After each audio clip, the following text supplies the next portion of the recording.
ਲੁਧਿਆਣਾ ਖਬਰਨਾਮਾ ਦੇਖਣ ਵਾਲੇ ਸਾਰੇ ਦਰਸ਼ਕਾਂ ਦਾ ਸਵਾਗਤ। ਮੈਂ ਹਾਂ ਰਾਜਦੀਪ ਤੇ ਹੁਣ ਇੱਕ ਨਜ਼ਰ ਮੁੱਖ ਸੁਰਖੀਆਂ ਤੇ।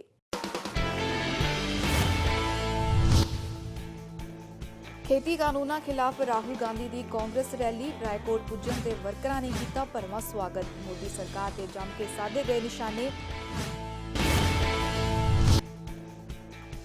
फैक्ट्री विचों मिली मजदूर की झुलसी हुई लाश, बीते दिन ही लगी सी फैक्ट्री विच अग। परिवार ने फैक्ट्री मालक ते लगाए ने इल्जाम, कहा परिवार नूं गुमराह किया गया। पुलिस दे वल्लों मामला किया गया दर्ज। प्रेम संबंधां दे चलदे होए प्रेमी जोड़े ने की खुदकुशी, फाहा लगा के की जीवन लीला समाप्त। समराला दे पिंड बालियों दा है मामला, पुलिस दे वल्लों मामला किया गया दर्ज।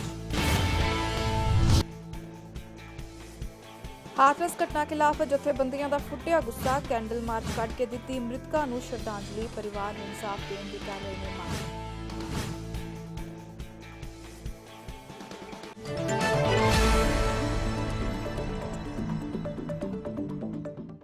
खबरां विस्तार दे नाल। सब तो पहला गल करदे हां खेती कानूनां दे खिलाफ कड्ढी गई कांग्रेस दी ट्रैक्टर रैली, जिहड़ी कि रायकोट दे पिंड जटपुरा पुजी, जिथे दाणा मंडी दे विच रखी विशाल रैली दे दौरान कांग्रेसी वर्करां दे वल्लों राहुल गांधी दा भरवां स्वागत किया गया। मंच तो संबोधन हुंदे होए मुख मंत्री कैप्टन अमरिंदर सिंह ने कहा कि खेती कानूनां नूं रद्द करवाउण दे लई सरकार अपने वल्लों हर कानूनी हथकंडे अपनाएगी। उत्थे दूजे पासे राहुल गांधी दे वल्लों मोदी सरकार ते जम के निशाने साधे गए। उन्होंने कहा कि मोदी सरकार दीआं नीतियां दे कारण देश बदहाली दे रस्ते ते चल पिया है। उन्होंने खेती कानूनां ते वरदे होए कहा कि इस काले कानून दे नाल सिर्फ अमीर वपारक घराणियां नूं ही फायदा होवेगा। राहुल गांधी ने पंजाब के किसानों के बारे बोलते हुए कहा कि हरी क्रांति समय पंजाब के ही किसानों ने देश का ढिड भरिया, पर मोदी सरकार किसानों को बर्बाद करने दे विच जुटी हुई है। उन्होंने पंजाब के किसानों को भरोसा देंदे हुए कहा कि कांग्रेस किसानों के नाल खड़ी है और हर लड़ाई के लिए तैयार है। इस मौके पंजाब कांग्रेस प्रधान सुनील जाखड़, सांसद डॉक्टर अमर सिंह, हरीश रावत, नवजोत सिंह सिद्धू, मनप्रीत सिंह बादल सने पंजाब की सारी लीडरशिप मौजूद रही। 6 साल से दिल्ली में नरेंद्र मोदी जी की सरकार है और 6 साल से ये सरकार हिंदुस्तान के गरीब लोगों पर, किसानों पर, मजदूरों पर, छोटे दुकानदारों पर, स्मॉल एंड मीडियम बिजनेस वालों पर आक्रमण कर रही है। आपको याद होगा एक दिन 8 बजे रात को अचानक नरेंद्र मोदी जी टीवी पर आए, कहते हैं काले धन के खिलाफ लड़ाई है, 500 रुपए, 1000 रुपए का नोट मैं रद्द कर रहा हूं। नोटबंदी कर दी।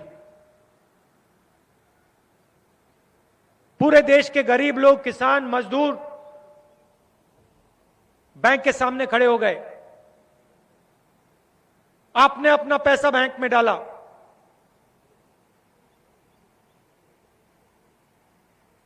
लाइन में एक अरबपति नहीं खड़ा था। लाइन में ना अदानी जी थे, ना अंबानी जी थे। लाइन में सिर्फ गरीब जनता थी, किसान थे, मजदूर थे, छोटे दुकानदार थे। आपने अपना पैसा बैंक में डाला और आपके पैसे से नरेंद्र मोदी ने हिंदुस्तान के 15 सबसे अमीर लोगों का कर्जा माफ किया। काला धन खत्म नहीं हुआ, मगर लाखों करोड़ रुपए आपके जेब में से उनके जेब में गए। उसके बाद 12 बजे रात को नरेंद्र मोदी कहते हैं क्रांतिकारी कानून आ रहा है, जीएसटी लागू होगी। किसको फायदा मिला? हिंदुस्तान के सबसे बड़े अरबपतियों को फायदा मिला। बीते दिन लुधियाना की एक फैक्ट्री दे विच अग लगन तो बाद फैक्ट्री विच एक मजदूर की जली हुई लाश मिलन तो बाद हड़कंप मच गया। पेश है इस सारे मामले ते साडी खास रिपोर्ट। ਬੀਤੇ ਦਿਨ ਲੁਧਿਆਣਾ ਦੇ ਬਹਾਦਰ ਕੇ ਰੋਡ ਤੇ ਸਥਿਤ ਇੱਕ ਰਜਾਈਆਂ ਬਣਾਉਣ ਵਾਲੀ ਫੈਕਟਰੀ ਦੇ ਵਿੱਚ ਭਿਆਨਕ ਅੱਗ ਲੱਗ ਗਈ ਸੀ, ਜਿਸ ਨੂੰ ਫਾਇਰ ਬ੍ਰਿਗੇਡ ਨੇ ਬੜੀ ਹੀ ਮੁਸ਼ਕਿਲ ਦੇ ਨਾਲ ਬੁਝਾਇਆ ਸੀ।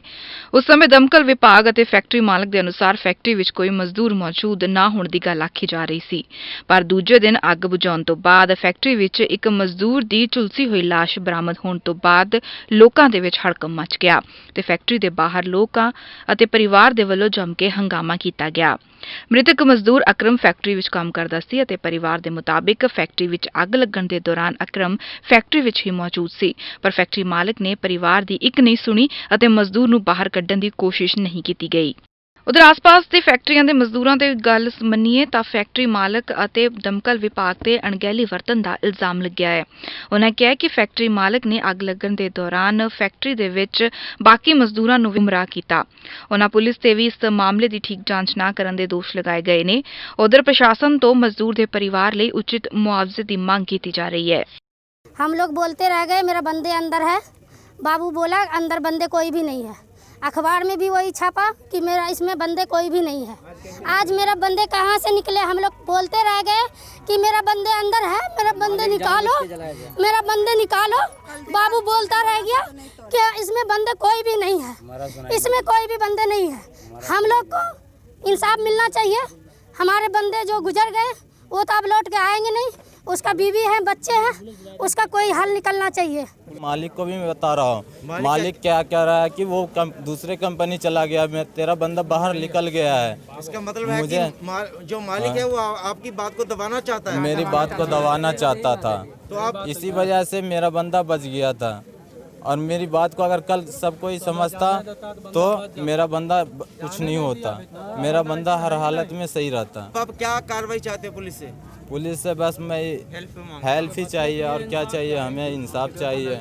ਉੱਥੇ ਹੀ ਮਾਮਲੇ ਦੀ ਜਾਂਚ ਕਰਨ ਅਤੇ ਪਰਿਵਾਰ ਦੇ ਬਿਆਨ ਲੈਣ ਪਹੁੰਚੇ ਪੁਲਿਸ ਅਧਿਕਾਰੀ ਅਰਸ਼ਪ੍ਰੀਤ ਕੌਰ ਗਰੇਵਾਲ ਨੇ ਜਾਣਕਾਰੀ ਦਿੰਦੇ ਹੋਏ ਦੱਸਿਆ ਕਿ ਮੌਕੇ ਤੇ ਦਮਕਲ ਵਿਭਾਗ ਦੇ ਮੁਲਾਜ਼ਮਾਂ ਦੇ ਵੱਲੋਂ ਫੈਕਟਰੀ ਦੀ ਤਲਾਸ਼ੀ ਲਈ ਗਈ ਸੀ, ਪਰ ਮਜ਼ਦੂਰ ਕਿਤੇ ਵੀ ਨਹੀਂ ਲੱਭਿਆ, ਪਰ ਉਹਨਾਂ ਦੇ ਵੱਲੋਂ ਹੁਣ ਬਣਦਾ ਮਾਮਲਾ ਦਰਜ ਕਰ ਲਿਆ ਗਿਆ ਹੈ ਅਤੇ ਜਾਂਚ ਜਾਰੀ ਹੈ।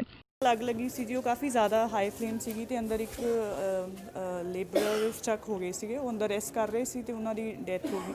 ਤੇ ਕੱਲ ਅਸੀਂ ਟਰਾਈ ਕੀਤਾ ਸੀਗਾ, ਫਾਇਰ ਆਫੀਸਰਸ ਨੇ ਵੀ ਅੰਦਰ ਜਾ ਕੇ ਵੀ ਦੇਖ ਕੇ ਟਰਾਈ ਕੀਤਾ, ਬਟ ਉਦੋਂ ਨਹੀਂ ਮਿਲਿਆ ਤੇ ਹੁਣ ਬੋਡੀ ਰਿਕਵਰ ਹੋਈ ਹੈ ਤੇ ਅਸੀਂ ਲੀਗਲ ਐਕਸ਼ਨ ਲੈ ਰਹੇ ਹਾਂ ਜੀ। ਬਿਆਨ ਲਿਖਾ ਰਹੇ ਨੇ ਉਹਦੇ ਫੈਮਿਲੀ ਮੈਂਬਰਸ, ਮੇਰਾ ਬਿਆਨ ਹੋਊਗਾ ਉਸ ਹਿਸਾਬ ਨਾਲ ਕਾਰਵਾਈ ਕੀਤੀ। ਮੈਡਮ ਕਿੱਥੇ ਦੇ ਰਹਿਣ ਵਾਲਾ ਸੀ ਇਹ ਪਿੱਛੋਂ ਬਿਹਾਰ ਦੇ ਸੀਗੇ, ਬਟ ਇੱਥੇ ਫੈਕਟਰੀ ਹੀ ਰਹਿ ਰਿਹਾ ਸੀ 15 ਦਿਨ ਤੋਂ। ਹੁਣ ਇਸ ਮਾਮਲੇ ਦੇ ਵਿੱਚ ਅਣਗਹਿਲੀ ਕਿਸੇ ਦੀ ਵੀ ਹੋਵੇ, ਪਰ ਜਾਨ ਇੱਕ ਮਜ਼ਦੂਰ ਦੀ ਚਲੀ ਗਈ। ਪੁਲਿਸ ਨੂੰ ਚਾਹੀਦਾ ਹੈ ਕਿ ਜੋ ਵੀ ਇਸ ਮਾਮਲੇ ਦੇ ਵਿੱਚ ਦੋਸ਼ੀ ਹੋਵੇ ਉਸ ਨੂੰ ਬਣਦੀ ਸਜ਼ਾ ਮਿਲੇ। ਲੁਧਿਆਣਾ ਤੋਂ ਤਰਸੇਮ ਭਰਦਵਾਜ ਦੇ ਨਾਲ ਅਰੁਣ ਕੁਮਾਰ ਦੀ ਇਹ ਰਿਪੋਰਟ, ਲੁਧਿਆਣਾ ਖਬਰਨਾਮਾ। ਸਮਰਾਲਾ ਵਿੱਚ ਪ੍ਰੇਮ ਸਬੰਧਾਂ ਦੇ ਚੱਲਦੇ ਹੋਏ ਇੱਕ ਪ੍ਰੇਮੀ ਜੋੜੇ ਵੱਲੋਂ ਫਾਹਾ ਲਾ ਕੇ ਖੁਦਕੁਸ਼ੀ ਕਰਨ ਦਾ ਮਾਮਲਾ ਦੇਖਣ ਨੂੰ ਮਿਲਿਆ। ਜਾਣਕਾਰੀ ਦੇ ਅਨੁਸਾਰ ਮ੍ਰਿਤਕ ਵਿਅਕਤੀ ਸਮਰਾਲਾ ਦੇ ਸਿਵਲ ਹਸਪਤਾਲ ਦੇ ਵਿੱਚ ਦਰਜਾ 4 ਮੁਲਾਜ਼ਮ ਸੀ, ਜਿੱਥੇ ਉਸਦੇ ਪ੍ਰੇਮ ਸਬੰਧ ਇੱਕ ਮਹਿਲਾ ਦੇ ਨਾਲ ਬਣ ਗਏ। ਦੋਨੋਂ ਮ੍ਰਿਤਕ ਪਹਿਲਾਂ ਤੋਂ ਹੀ ਵਿਆਹੇ ਹੋਏ ਦੱਸੇ ਜਾ ਰਹੇ ਨੇ। ਮਹਿਲਾ ਦਾ ਇੱਕ ਬੱਚਾ ਵੀ ਹੈ, ਜਦਕਿ ਵਿਅਕਤੀ ਆਪਣੇ ਸਹੁਰੇ ਪਰਿਵਾਰ ਦੇ ਨਾਲ ਰਹਿੰਦਾ ਸੀ। ਦੋਵਾਂ ਦੇ ਵੱਲੋਂ ਫਾਹਾ ਲਗਾ ਕੇ ਘਰ ਦੇ ਵਿੱਚ ਖੁਦਕੁਸ਼ੀ ਕਰ ਲਈ ਗਈ। ਉੱਥੇ ਪੁਲਿਸ ਨੂੰ ਸੂਚਨਾ ਮਿਲਣ ਤੋਂ ਬਾਅਦ ਦੋਵਾਂ ਦੀਆਂ ਲਾਸ਼ਾਂ ਨੂੰ ਕਬਜ਼ੇ ਵਿੱਚ ਲੈ ਕੇ ਪੋਸਟਮਾਰਟਮ ਕਰਵਾ ਕੇ ਉਹਨਾਂ ਦੇ ਵਾਰਸਾਂ ਨੂੰ ਸੌਂਪ ਦਿੱਤਾ ਗਿਆ। ਪਤਾ ਨਹੀਂ ਜੀ, ਕੋਈ ਪਤਾ ਨਹੀਂ ਕੀ ਹੋਇਆ ਕਿ ਨਹੀਂ ਹੋਇਆ। ਮੈਂ ਵੀ ਕੰਮ ਤੇ ਗਈ ਹੋਈ ਸੀ, ਮੇਰਾ ਬੇਟਾ ਵੀ ਕੰਮ ਤੇ ਗਿਆ ਸੀ। ਹਸਪਤਾਲ ਚੋਂ ਆਉਂਦਾ ਸੀ ਅੱਗੇ ਵੀ 1-2 ਦਿਨ ਹੋਏ ਆ ਬਸ ਆਏ ਨੂੰ ਸਾਡੇ ਕੋਲ ਨੂੰ। ਕੱਲ ਕੰਮ ਤੋਂ ਸਿੱਧਾ ਇੱਥੇ ਆ ਗਿਆ ਸਾਡੇ ਕੋਲ। ਅੱਛਾ, ਆ ਕੇ ਪਤਾ ਨਹੀਂ ਕੀ ਇਹਨਾਂ ਕਰਿਆ ਕੀ ਨਹੀਂ ਕਰਿਆ, ਨਾ ਮੇਰਾ ਪੁੱਤ ਕਰੇ ਨਾ ਮੈਂ ਕਰੇ। ਅਸੀਂ ਜਦ ਸ਼ਾਮ ਨੂੰ ਜਦ ਆਏ, ਮੈਂ ਕੁੰਡਾ ਖੜਕਾਈ ਜਾਂਦੀ ਹਾਂ, ਕੁੰਡਾ ਕੋਈ ਨਹੀਂ ਖੋਲ੍ਹਦਾ। ਹਾਰ ਕੇ ਅਸੀਂ ਮੈਂ ਭੈਣ ਨੂੰ ਲੈ ਕੇ ਆਈ, ਮੈਂ ਕਿਹਾ ਭੈਣੇ ਵੀ ਕੁੰਡਾ ਨਹੀਂ ਖੋਲ੍ਹਦਾ ਮੁੰਡਾ ਅੰਦਰੋਂ। ਕਹਿੰਦੀ ਕਿਤੇ ਮੈਂ ਖੜਕਾਉਂਦੀ, ਇਹਨੇ ਖੜਕਾਇਆ, ਜਦ ਖੜਕਾ ਕੇ ਦੇਖਣ ਨਹੀਂ ਖੋਲ੍ਹਿਆ। ਮੇਰਾ ਨਾਮ ਧਰਮਜੀਤ ਆ ਜੀ, ਤੇ ਮੇਰਾ ਵੱਡਾ ਭਰਾ ਗੁਰਪ੍ਰੀਤ ਸਿੰਘ, ਉਮਰ 40 ਸਾਲ, ਤੇ ਉਹਨਾਂ ਨੇ ਕੱਲ੍ਹ ਸੁਸਾਈਡ ਕਰ ਲਈ। ਤੇ ਸਾਡੇ ਘਰ ਕੋਈ ਹੈ ਨਹੀਂ ਸੀਗਾ, ਘਰੇ ਉਹ ਇਕੱਲਾ ਕੰਮ ਤੋਂ ਆਇਆ, ਸਰਕਾਰੀ ਹਸਪਤਾਲ ਦੇ ਵਿੱਚ ਕੰਮ ਕਰਦਾ ਸੀਗਾ। ਉਹ ਆ ਕੇ ਘਰ ਕੋਈ ਹੈ ਨਹੀਂ ਸੀਗਾ ਤੇ ਉਹਨੇ ਘਰੇ ਆ ਕੇ ਆਪਣੀ ਸੁਸਾਈਡ ਕਰ ਲਈ। ਕੀ ਕਾਰਨ ਸੀ? ਸਾਨੂੰ ਪਤਾ ਹੀ ਨਹੀਂ ਲੱਗਾ ਹੈਗਾ ਜੀ ਵੀ ਕੀ ਕਾਰਨ ਸੀਗਾ।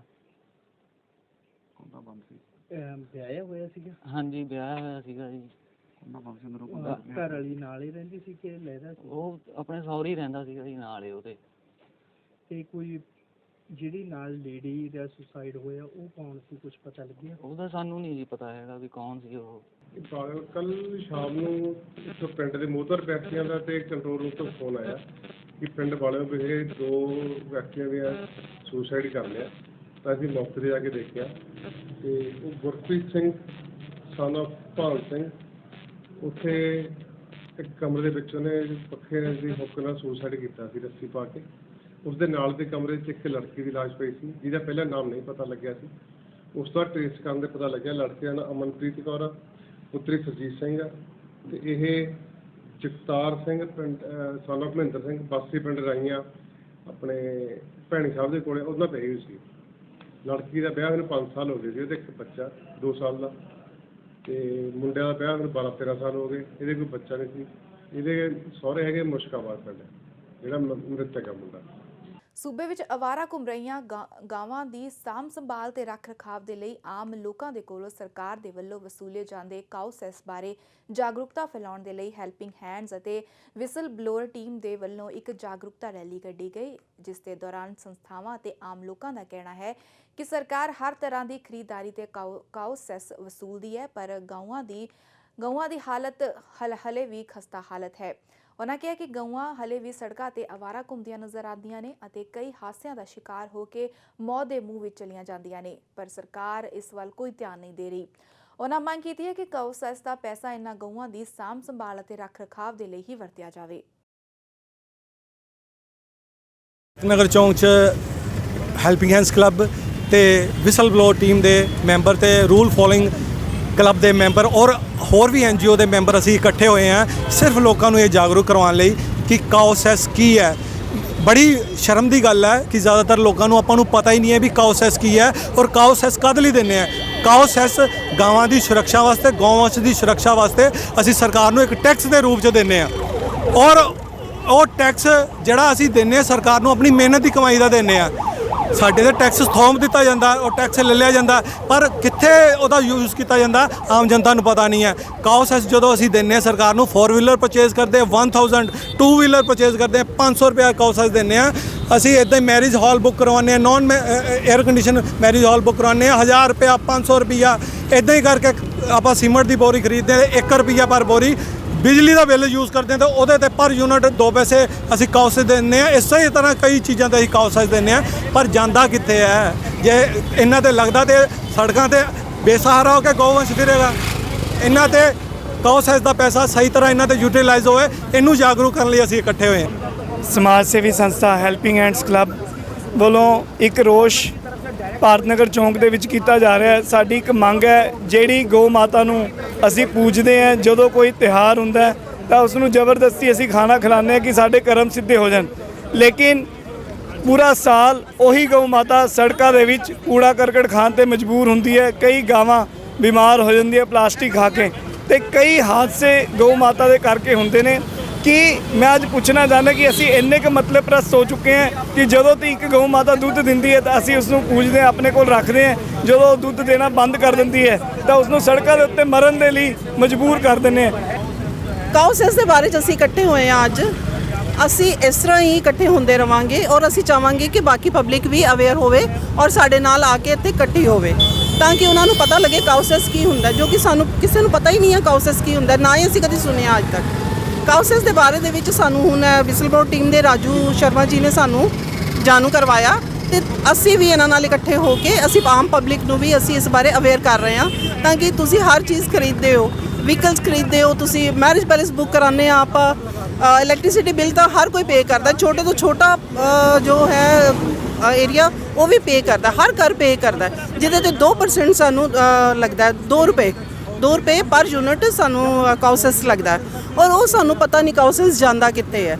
ਔਰ ਜਿਹੜੇ ਸੜਕਾਂ ਦੇ ਉੱਤੇ ਘੁੰਮਦੇ ਆ ਪਸ਼ੂ, ਅਸੀਂ ਉਹਨਾਂ ਨੂੰ ਕਸੂਰਵਾਰ ਠਹਿਰਾਉਂਦੇ ਹਾਂ। ਐਕਸੀਡੈਂਟ ਹੋ ਜਾਂਦੇ ਨੇ ਉਹਨਾਂ ਦੀ ਵਜ੍ਹਾ ਨਾਲ, ਟ੍ਰੈਫਿਕ ਜਾਮ ਹੋ ਜਾਂਦਾ, ਕਈ ਪ੍ਰੋਬਲਮਸ ਉਹਨਾਂ ਦੀ ਵਜ੍ਹਾ ਨਾਲ ਆਉਂਦੀਆਂ ਨੇ, ਪਰ ਉਹ ਵਿਚਾਰੇ ਕਿੱਥੇ ਜਾਣ? ਉਹਨਾਂ ਨੂੰ ਕੋਈ ਜਗ੍ਹਾ ਨਹੀਂ ਮਿਲਦੀ। ਉਹਨਾਂ ਨੂੰ ਅਸੀਂ ਲੋਕ ਘਰੋਂ ਕੱਢ ਦਿੰਦੇ ਹਾਂ, ਦੁੱਧ ਦਿੰਦੇ ਜਦ ਤੱਕ ਘਰ ਰੱਖਿਆ, ਉਸ ਤੋਂ ਬਾਅਦ ਘਰੋਂ ਕੱਢ ਦਿੱਤਾ ਜੀ, ਰਾਤ ਦੇ ਹਨੇਰੇ ਵਿੱਚ ਛੋੜ ਦਿੱਤਾ। ਨਾ ਹੀ ਗਊਸ਼ਾਲਾ ਵਾਲੇ ਉਹਨਾਂ ਨੂੰ ਰੱਖਦੇ ਆ, ਨਾ ਹੀ ਉਹਨਾਂ ਵਾਸਤੇ ਕੋਈ ਸ਼ੈਲਟਰ ਹੈ। ਹੁਣ ਵੇਲਾ ਹੋ ਗਿਆ ਇੱਕ ਛੋਟੀ ਜਿਹੀ ਬ੍ਰੇਕ ਦਾ। ਮਿਲਦੇ ਹਾਂ ਬ੍ਰੇਕ ਤੋਂ ਬਾਅਦ।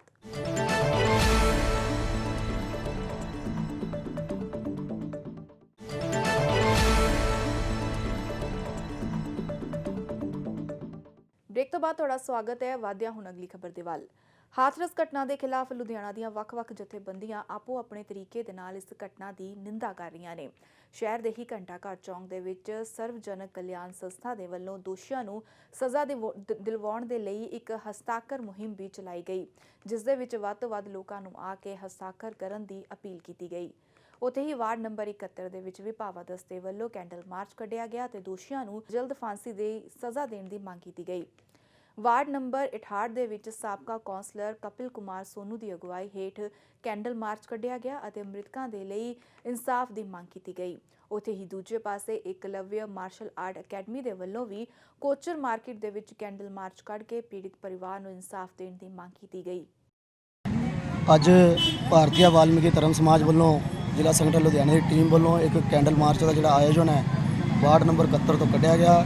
ਪਿਛਲੇ ਦਿਨੀ ਜੋ ਹਥਰਸ ਦੇ ਵਿੱਚ ਫੁੱਲਗੜੀ ਗਾঁव ਕਿਉਂਕਿ ਸਾਡੀ ਭੈਣ ਮਨੀਸ਼ਾ ਦੇ ਨਾਲ ਬਹੁਤ ਹੀ ਗਲਤ ਹਰਕਤ, ਬਹੁਤ ਹੀ ਗੰਦੀ ਨੀਚ ਜਿਹੜੀ ਹੈ ਉੱਥੇ ਦੇ ਸਰਮ ਲੋਕਾਂ ਨੇ ਜਿਹੜੀ ਕੀਤੀ ਹੈ, ਅਸੀਂ ਉਸ ਦੀ ਘੋਰ ਨਿੰਦਾ ਕਰਦੇ ਹਾਂ ਸੰਗਠਨ ਵੱਲੋਂ। ਔਰ ਰਾਸ਼ਟਰਪਤੀ ਸਾਹਿਬ ਤੋਂ ਵੀ ਇੱਕ ਮੰਗ ਕਰਦੇ ਹਾਂ ਅਸੀਂ ਮੀਡੀਆ ਰਾਹੀਂ ਕਿ ਘੱਟੋ ਘੱਟ ਨਹੀਂ ਤੁਸੀਂ ਇੱਕ ਦਲਿਤ ਸਮਾਜ ਦੇ ਹੋਣ ਦੇ ਨਾਤੇ, ਇੱਕ ਬੀਜੇਪੀ ਦੇ ਦਲਿਤ ਸਮਾਜ ਦੇ ਹੋਣ ਦੇ ਨਾਤੇ ਤੁਸੀਂ ਯੂਪੀ ਸਰਕਾਰ ਤੇ ਇੱਕ ਰਾਸ਼ਟਰਪਤੀ ਸ਼ਾਸਨ ਜਿਹੜਾ ਵਾ ਉਹ ਲਾਗੂ ਕਰੋ। ਉੱਥੇ ਦਾ ਜਿਹੜਾ ਸ਼ਾਸਨ ਹੈ, ਪ੍ਰਸ਼ਾਸਨ ਹੈ, ਜਿਹੜੇ 7 ਪੁਲਿਸ ਅਫਸਰ ਨੇ ਜਿਹੜੇ ਉਹ ਸਸਪੈਂਡ ਕੀਤੇ ਗਏ ਸੀ, ਮੰਗ ਕਰਦੇ ਹਾਂ ਉਹਨਾਂ ਨੂੰ ਡਿਸਮਿਸ ਕੀਤਾ ਜਾਵੇ ਤਾਂ ਕਿ ਆਉਣ ਵਾਲਾ ਜਿਹੜਾ ਹੋਰ ਵੀ ਜੋ ਸ਼ਾਸਨ ਹੈ, ਪ੍ਰਸ਼ਾਸਨ ਜਿਹੜਾ ਉੱਥੇ ਦਾ ਵਾ ਉਹ ਘੱਟੋ ਘੱਟ ਇਹ ਚੀਜ਼ ਦਾ ਦੇਖ ਸਕੇ ਕਿ ਸਹੀ ਤਰੀਕੇ ਨਾਲ ਕੀ ਹੋ ਰਿਹਾ ਵਾ ਦੇਸ਼ ਦੇ ਅੰਦਰ, ਕਾਨੂੰਨ ਕੀ ਚੀਜ਼ ਹੈ।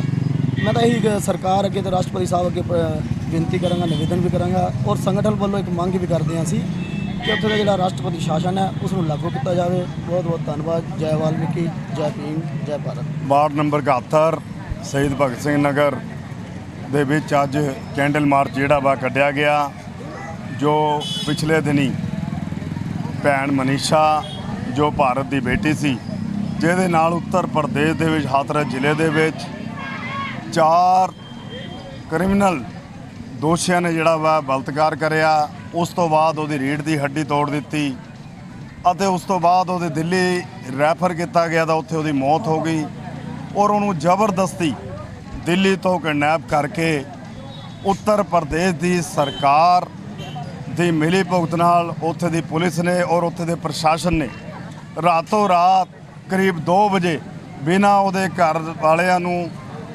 ਉਹਦਾ ਮੂੰਹ ਦਿਖਾਏ, ਉਹਦਾ ਧੱਕੇ ਨਾਲ ਸੰਸਕਾਰ ਹੀ ਨਹੀਂ ਕਰਿਆ, ਸਮਾਂ ਉਹਦੀ ਡੈੱਡ ਬੋਡੀ ਖੇਤਾਂ ਦੇ ਵਿੱਚ ਲੈ ਜਾ ਕੇ ਮਿੱਟੀ ਦਾ ਤੇਲ ਪਾ ਕੇ ਉਹਨੂੰ ਅੱਗ ਲਾ ਦਿੱਤੀ ਗਈ। ਅੱਜ ਅਸੀਂ ਜੋ ਦੇਸ਼ ਦੇ ਵਿੱਚ ਇੱਕ ਬਹੁਤ ਵੱਡਾ ਗੈਂਗ ਰੇਪ ਹੋਇਆ ਹਥਰਸ ਦੇ ਵਿੱਚ, ਬੇਟੀ ਮਨੀਸ਼ਾ ਦੇ ਨਾਲ ਜੋ 14 ਤਰੀਕ ਨੂੰ ਉੱਥੇ ਦੇ ਦਰਿੰਦਿਆਂ ਨੇ ਬੜੀ ਬੁਰੀ ਹਾਲਤ ਦੇ ਨਾਲ ਗੈਂਗ ਰੇਪ ਕੀਤਾ, ਉਸ ਦੀ ਲੱਕ ਜੋ ਗਲੇ ਦੀ ਹੱਡੀ ਤੋੜ ਦਿੱਤੀ, ਉਸ ਦੀ ਜ਼ਬਾਨ ਕੱਟ ਦਿੱਤੀ। ਇੰਨਾ ਕੁਝ ਕਰਨ ਤੋਂ ਬਾਅਦ ਉੱਥੇ ਦੇ ਪ੍ਰਸ਼ਾਸਨ ਨੇ ਸਿਰਫ 307 ਲਗਾਈ, ਜਦ ਕਿ ਉਸ ਦੇ ਉੱਤੇ 376 ਬਣਦੀ ਸੀਗੀ ਔਰ ਐਸਸੀ ਐਕਟ ਦਾ ਜਿਹੜਾ ਉਸ 'ਤੇ ਲਾਗੂ ਹੋਣਾ ਚਾਹੀਦਾ ਸੀਗਾ। ਪਰ ਉਹ ਇਸ ਖਬਰ ਨੂੰ ਕਿਸੇ ਵੀ ਵੱਡੇ ਚੈਨਲ ਨੇ ਨਹੀਂ ਦਿਖਾ ਲਿਆ। ਜਦੋਂ ਉਸ ਦੀ ਮੌਤ ਹੋ ਗਈ ਤਾਂ ਸੋਸ਼ਲ ਮੀਡੀਆ ਨੇ ਜਦੋਂ ਲੋਕਾਂ ਤੱਕ ਇਹ ਸੱਚਾਈ ਸਾਹਮਣੇ ਲਿਆਂਦੀ ਤਾਂ ਪੂਰੇ ਦੇਸ਼ ਦੇ ਲੋਕਾਂ ਨੇ ਇਸ ਆਵਾਜ਼ ਨੂੰ ਬੁਲੰਦ ਕੀਤਾ ਔਰ ਡਿਮਾਂਡ ਕੀਤੀ ਕਿ ਇਹਨਾਂ ਦੋਸ਼ੀਆਂ ਨੂੰ ਜਲਦ ਤੋਂ ਜਲਦ ਜਿਹੜੀ ਸਜ਼ਾ होनी चाहिए।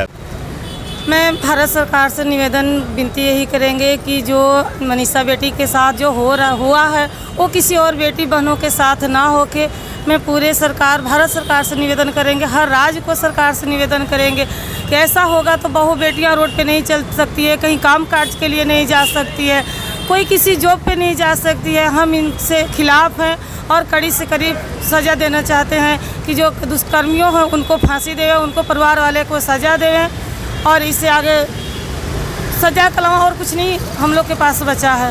ਅੱਜ ਦਾ ਜਿਹੜਾ ਇਹ ਰੋਸ ਮਾਰਚ ਜਵਾਹਰ ਨਗਰ ਸਮੂਹ ਇਲਾਕਾ ਨਿਵਾਸੀਆਂ ਵੱਲੋਂ ਸਾਂਝੇ ਤੌਰ ਤੇ ਭੈਣ ਮਨੀਸ਼ਾ ਕੁਮਾਰੀ ਨੂੰ ਅੰਤਮ ਅਰਦਾਸ ਲਈ ਕੀਤਾ ਗਿਆ ਹੈ, ਜਿਸ ਵਿੱਚ ਸਾਰੇ ਭਾਈਚਾਰੇ ਦੇ ਲੋਕਾਂ ਨੇ ਆਪਣਾ ਰੋਸ ਵਿਅਕਤ ਕੀਤਾ ਵਾ ਤੇ ਇਸ ਵਿੱਚ ਆਪਾਂ ਸਾਰੇ ਦੱਸਣਾ ਚਾਹੁੰਦੇ ਹਾਂ ਕਿ ਯੂਪੀ ਵਿੱਚ ਕਿੰਨੀ ਕੁ ਮਾੜੀ ਸਰਕਾਰ ਆ। ਇੰਨਾ ਧੱਕਾ ਕਿ ਰਾਤ ਨੂੰ 2:30 ਵਜੇ ਕੁੜੀ ਦਾ ਸੰਸਕਾਰ ਕਰ ਦਿੱਤਾ ਗਿਆ। ਕਹਿਣ ਨੂੰ ਸਾਨੂੰ ਹਿੰਦੂ ਕਹਿੰਦੇ ਆ, ਪਰ ਸਾਨੂੰ ਹਿੰਦੂਆਂ ਤੋਂ ਵੀ ਬਾਹਰ ਕੱਢਿਆ ਆ। ਆਪਣੇ ਹਿੰਦੂ ਗ੍ਰੰਥ ਦੇ ਵਿੱਚ 6 ਵਜੇ ਤੋਂ ਬਾਅਦ ਸੰਸਕਾਰ ਨਹੀਂ ਕਰ ਸਕਦੇ। ਫਿਰ ਕਿਉਂ 2:30 ਵਜੇ ਉਹਨਾਂ ਨੇ ਧੱਕੇ ਨਾਲ ਅੱਗ ਬਾਲੀ ਆ? ਕਿਉਂ ਉਹਨੂੰ ਚਿਤਾ ਨੂੰ ਅੱਗ ਦਿੱਤੀ ਆ ਜੀ? ਤੇ ਮੈਂ ਤਾਂ ਇਹੀ ਕਹਿਣਾ ਚਾਹੁੰਦਾ ਵਾਂ ਕਿ ਪ੍ਰਧਾਨ ਮੰਤਰੀ ਸਾਹਿਬ ਯੂਪੀ ਸਰਕਾਰ ਵੱਲ ਦੇਖ ਕੇ ਜਿਹੜੇ ਮੌਕੇ ਦੇ ਐਸਐਸਪੀ ਜਾਂ ਡੀਸੀ ਸਾਹਿਬ ਸੀਗੇ ਜਿਨ੍ਹਾਂ ਦੇ ਹੁਕਮਾਂ ਨਾਲ ਉਸ ਨੂੰ ਚਿਤਾ ਦਿੱਤੀ ਗਈ ਆ, ਉਹ ਵੀ ਨਾਲ ਬਰਖਾਸਤ ਕੀਤੇ ਜਾਣ। ਉਹਨਾਂ ਤੋਂ ਇਨਕੁਆਇਰੀ ਨਾ ਕਰਾਈ ਜਾਵੇ, ਉਹ ਇਨਕੁਆਇਰੀ ਨਹੀਂ ਕਰ ਸਕਦੇ। ਤੇ ਸਾਡੀ ਇਹੀ ਮੰਗ ਆ ਲੁਧਿਆਣਾ ਭਲਾਈ ਮੰਚ ਵੱਲੋਂ, ਸਮੂਹ ਜਵਾਹਰ ਨਗਰ ਨਿਵਾਸੀਆਂ ਵੱਲੋਂ ਕਿ ਉਹਨਾਂ ਦੋਸ਼ੀਆਂ ਨੂੰ ਸਜ਼ਾ ਦਿੱਤੀ ਜਾਵੇ। ਲੁਧਿਆਣਾ ਦੇ ਸਿਵਲ ਹਸਪਤਾਲ ਵਿੱਚ ਕਰੋਨਾ ਨਿਯਮਾਂ ਦੀਆਂ ਧੱਜੀਆਂ ਉਡਾਈਆਂ ਗਈਆਂ ਨੇ, ਜਿੱਥੇ ਲੋਕਾਂ ਨੂੰ ਜਾਗਰੂਕ ਕਰਨ ਵਾਲੀ ਸਿਹਤ ਵਿਭਾਗ ਦੀ ਟੀਮ ਦੇ ਵੱਲੋਂ ਰਿਟਾਇਰਮੈਂਟ ਪਾਰਟੀ ਕੀਤੀ ਗਈ, ਜਿਸ ਦੇ ਵਿੱਚ ਹਸਪਤਾਲ ਦੇ ਕਰਮਚਾਰੀ ਵੀ ਸ਼ਾਮਿਲ ਹੋਏ। ਗੌਰ ਕਰਨ ਵਾਲੀ ਗੱਲ ਇਹ ਹੈ ਕਿ ਜਿਨ੍ਹਾਂ ਨੂੰ ਕਰੋਨਾ ਵਾਰੀਅਰਸ ਕਿਹਾ ਜਾਂਦਾ ਹੈ, ਉਹਨਾਂ ਦੇ ਵੱਲੋਂ ਹੀ ਨਾ ਸੋਸ਼ਲ ਡਿਸਟੈਂਸਿੰਗ ਦਾ ਖਿਆਲ ਰੱਖਿਆ ਗਿਆ ਤੇ ਨਾ ਹੀ ਮਾਸਕ ਪਹਿਨੇ ਗਏ। ਇਸ ਬਾਰੇ ਜਦੋਂ ਹਸਪਤਾਲ ਦੇ ਐਸਐਮਓ ਦੇ ਨਾਲ ਗੱਲਬਾਤ ਕਰਨ ਦੀ ਕੋਸ਼ਿਸ਼ ਕੀਤੀ ਗਈ ਤਾਂ ਉਹਨਾਂ ਨੇ ਕੁਝ ਵੀ ਬੋਲਣ ਤੋਂ ਇਨਕਾਰ ਕਰ ਦਿੱਤਾ। ਅੱਜ ਸਾਡੇ 10 ਬੰਦੇ ਰਿਟਾਇਰ ਹੋਏ हैं, जिन्हों चो एक फार्मासिस्ट है, 4 स्टाफ नर्सिस हैं और बाकी क्लास 4 हैं, एक LT है। नहीं वो देख लेने, पर मास्क तो कंपलसरी है, आप सारे एडवाइस भी करते हैं, सब लगाते हैं, इदां दी नैगलीजेंस नहीं करते। ਸਰਕਾਰ ਵੱਲੋਂ ਵਿਆਹ ਅਤੇ ਹੋਰ ਸਮਾਗਮਾਂ ਦੇ ਵਿੱਚ 100 ਲੋਕਾਂ ਨੂੰ ਇਕੱਠ ਹੋਣ ਦੀ ਮਨਜ਼ੂਰੀ ਦਿੱਤੀ ਗਈ ਹੈ, ਜਿਸ ਨੂੰ ਲੈ ਕੇ ਵਿਧਾਇਕ ਕੁਲਦੀਪ ਸਿੰਘ ਵੈਦ ਦੇ ਵੱਲੋਂ ਭਰੋਸਾ ਦਿਵਾਇਆ ਗਿਆ ਹੈ ਕਿ ਹੁਣ ਵੱਡੇ ਮੈਰਿਜ ਪੈਲਸਾਂ ਨੂੰ ਵੀ ਹੋਰ ਜਲਦ ਰਾਹਤਾਂ ਦਿੱਤੀਆਂ ਜਾਣਗੀਆਂ। ਉਹਨਾਂ ਨੇ ਲੋਕਾਂ ਨੂੰ ਕੋਰੋਨਾ ਤੋਂ ਬਚਣ ਦੇ ਲਈ ਮਾਸਕ ਪਹਿਨਣ ਅਤੇ ਸਮਾਜਿਕ ਦੂਰੀ ਵਰਤਣ ਦੀ ਅਪੀਲ ਕੀਤੀ।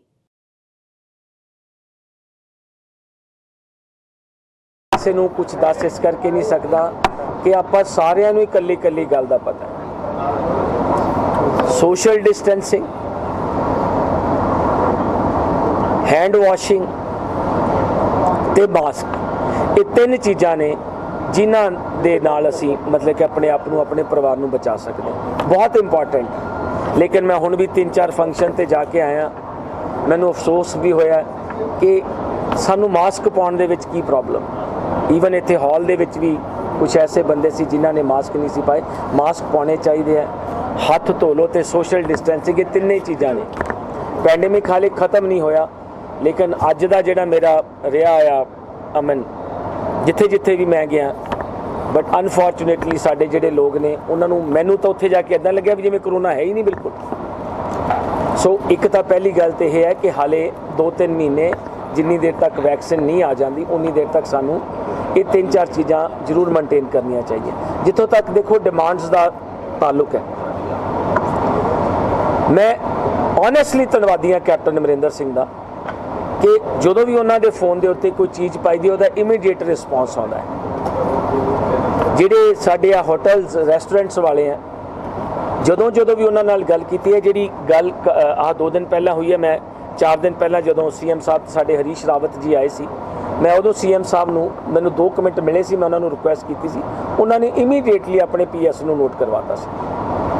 सो इस करके जिहड़ियां इन्हां दियां बाकी तुसीं डिमांड्स की गल करदे हो, वो भी पूरियां हो जाणगियां, लेकिन थोड़ा स्लो हो जाए तो ज़्यादा बैटर है। आपां सारिਆਂ ਨੂੰ भी पता है। सरकार का बहुत बहुत धन्नवाद करना चाहते हैं भी जिन्होंने साडे पिछले लगभग 3 महीने तो असीं लगातार मैमोरेंडम दे रहे सी DC साहब नूं, MLA साहब नूं असीं धन्नवाद करते हैं, खास तौर पर सरदार कुलदीप सिंह जी वैद साहब MLA साहब का, जिन्होंने साडी यह मंग कैप्टन साहब तक पहुँचाई और उहदा ही अज ये सिला है कि लभी अज जिहड़ा पिछले कल पंजाब सरकार ने भी एक जिहड़ा 100 बंदियां दी गैदरिंग सी वो अलाउ कर दित्ती हैगी आ। जिहड़ी असीं काफ़ी समय तो इस गल दे सी कि जिहड़े पिछले मैरिज पैलसां दे नाल जिहड़ी लेबर जुड़ी हुई है वो बहुत मंदे हालत च पहुंची हुई सी, उन्हां नूं एक तरह का राहत भरिया कदम हैगा है।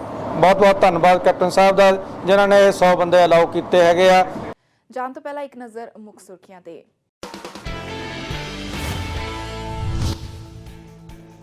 खेती कानूना खिलाफ राहुल गांधी की कांग्रेस रैली, रायकोट पुजन ते वर्करां ने कीता भरवां स्वागत, मोदी सरकार ते जम के साधे गए निशाने। फैक्ट्री विचों मिली मजदूर की झुलसी हुई लाश, बीते दिन ही लगी सी फैक्ट्री विच अग, परिवार ने फैक्ट्री मालक ते लगाए ने इल्जाम, कहा परिवार नूं गुमराह किया गया, पुलिस के वल्लों मामला किया गया दर्ज। ਪ੍ਰੇਮ ਸੰਬੰਧਾਂ ਦੇ ਚੱਲਦੇ ਹੋਏ ਪ੍ਰੇਮੀ ਜੋੜੇ ਨੇ ਕੀਤੀ ਖੁਦਕੁਸ਼ੀ। ਫਾਹਾ ਲਗਾ ਕੇ ਕੀਤੀ ਜੀਵਨ ਲੀਲਾ ਸਮਾਪਤ। ਸਮਰਾਲਾ ਦੇ ਪਿੰਡ ਬਾਲਿਓ ਦਾ ਹੈ ਮਾਮਲਾ। ਪੁਲਿਸ ਦੇ ਵੱਲੋਂ ਮਾਮਲਾ ਕੀਤਾ ਗਿਆ ਦਰਜ। ਹਾਥਰਸ ਘਟਨਾ ਖਿਲਾਫ ਜਥੇਬੰਦੀਆਂ ਦਾ ਫੁੱਟਿਆ ਗੁੱਸਾ। ਕੈਂਡਲ ਮਾਰਚ ਕੱਢ ਕੇ ਦਿੱਤੀ ਮ੍ਰਿਤਕਾਂ ਨੂੰ ਸ਼ਰਧਾਂਜਲੀ। ਪਰਿਵਾਰ ਨੂੰ ਇਨਸਾਫ ਦੇਣ ਦੀ ਕਰ ਰਹੇ ਨੇ ਮੰਗ।